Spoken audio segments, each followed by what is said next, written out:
Сиздерге Москвадан кирди чыкты кызматын көрсөткөн тажрыйбалуу айдоочуларды сунуштайбыз. Жолго чыгарда документти чорнойдон текшерип, барын бүтүрөбүз. Өзүбүз бес пересадка алып келип чыгабыз. Толук маалыматты төмөнкү номерлер аркылуу Бакыт Мырзадан алсаңыздар болот. 8964 655 35 90 8977 852 00 81 24 саат байланыштабыз.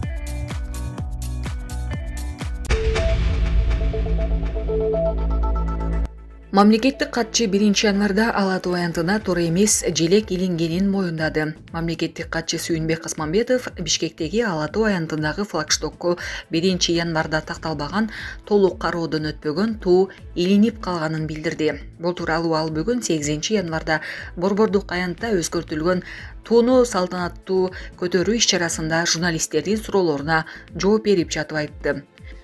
Бирок ал желекти ким даярдаганын, кимдин чечими менен илингенин тактаган жок. Моюнга алышыбыз керек. Адегене жаңы жылдык майрам бүтөрү менен, балким жакшы ниет, тилек менен жаңы жылды жаңы туу менен тосолу деген жагдайда толук такталбаган кароодон өтө элек туу илинип бир топ ызы чууну жаратып жиберди. Бул тууралуу да кийинчерээк кеп кылабыз. Бүгүнкү туу жогорку кеңеш тарабынан кабыл алынган. Өкмөттүн токтому менен бардык параметрлери, түсү, узун туурасы бекитилген, деди Касманбетов.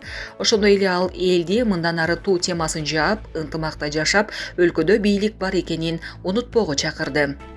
Эске салсак, 1-январда Ала Тоо аянтына жана айрым мамлекеттик мекемелердин имараттарына жаңы туу илинген. Желекти алмаштырууда эч кандай расмий иш-чара уюштурулган эмес.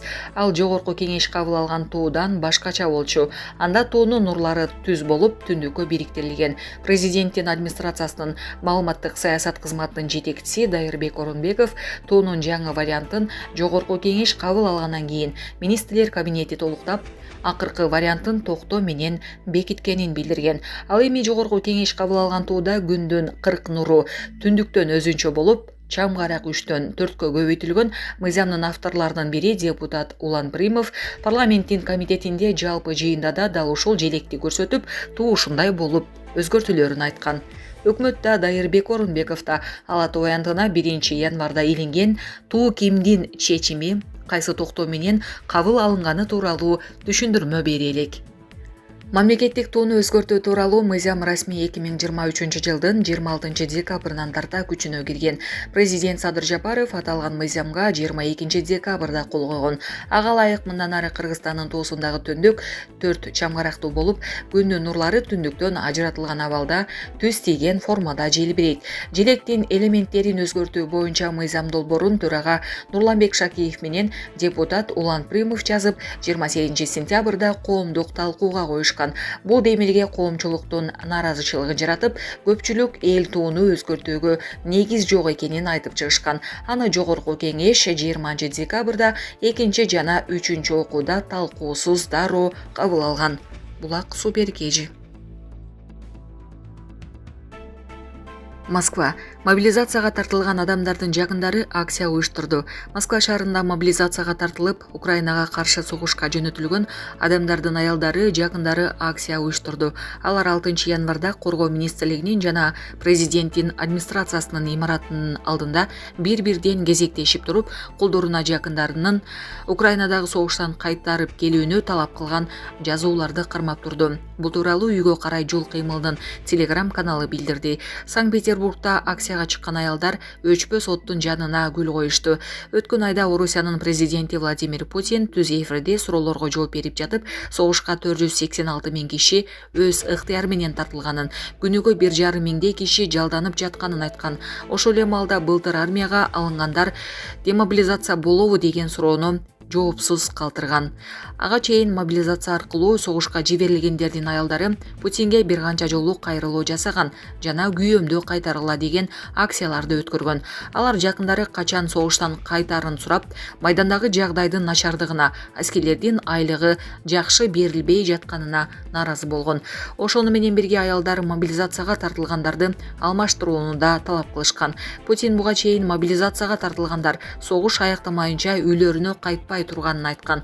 Путин 2022 жылдын сентябрында Украинадагы согушка аскердик күчү жетишпей жаткан маалда жартылай мобилизация жарыялаган. Бир айдан кийин мобилизация аяктаганын жарыялаган менен тиешелүү буйрукка кол койгон эмес. Орусиянын коргоо министри Сергей Шойгу мобилизация башталганы 300 000 адам аскерге тартылганын билдирген. Булак Азаттык.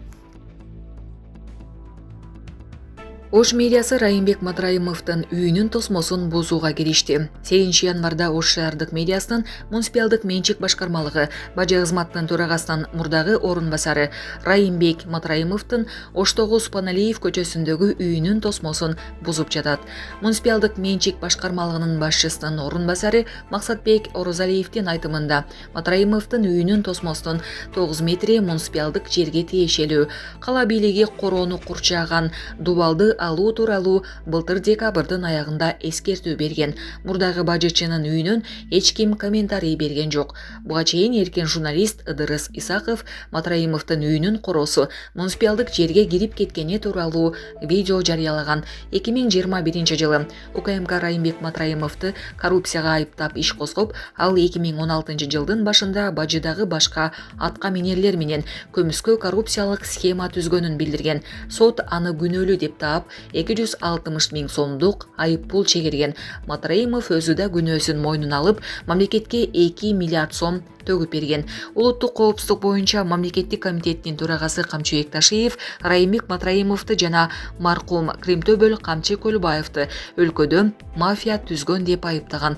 Матраимов акыркы окуялар тууралуу комментарий бере элек. Анын азыр кай жакта экени белгисиз. Булак Азаттык.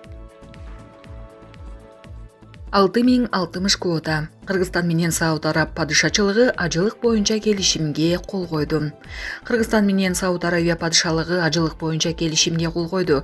Бул тууралуу бүгүн 8 январда Кыргызстан мусулмандар дин башкармалыгынан билдиришти. Кабарлангандай, келишимге Кыргызстан мусулмандардын Азирети муфтийи Замир Кары Ракиев менен Саптын ажылык министринин орун басары доктор Абдел Фаттах бин Сулейман кол койду. Саптын ажылык министринин орун басары Кыргызстан 2023 жылы ажылыкты жакшы уюштургандыгын белгилеп, 2024 жылы ажылык иштери эрте башталгандыгын баса белгиледи.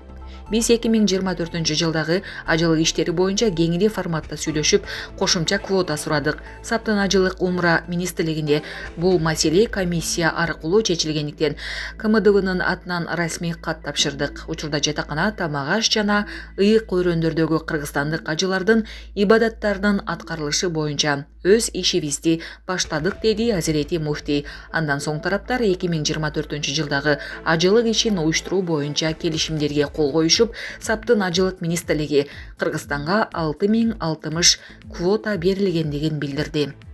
Булак Суперкежи. Израиль армиясы Газанын түндүгүн толук көзөмөлгө алганын жарыялады. Израиль армиясы Газа тилкесинин түндүгүн толук көзөмөлгө алганын жана АКШ менен Евробиримдикке террорчу деп таанылган Хамас тобунун бригадалары менен дивизиялары жоюлганын жарыялады.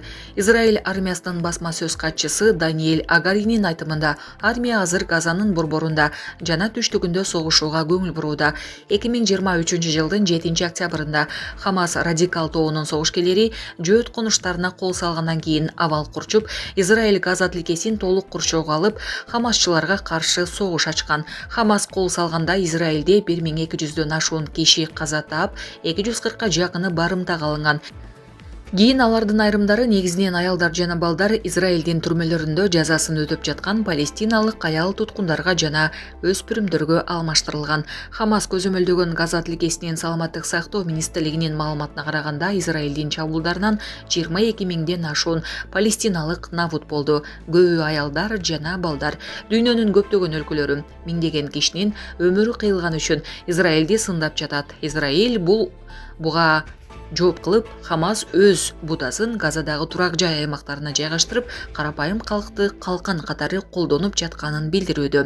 Израилдин премьер-министри Биньямин Нетаньяху Хамас толук жок кылынмайынча чабуул улана берерин бир канча жолу кайталаган. Булак Азаттык.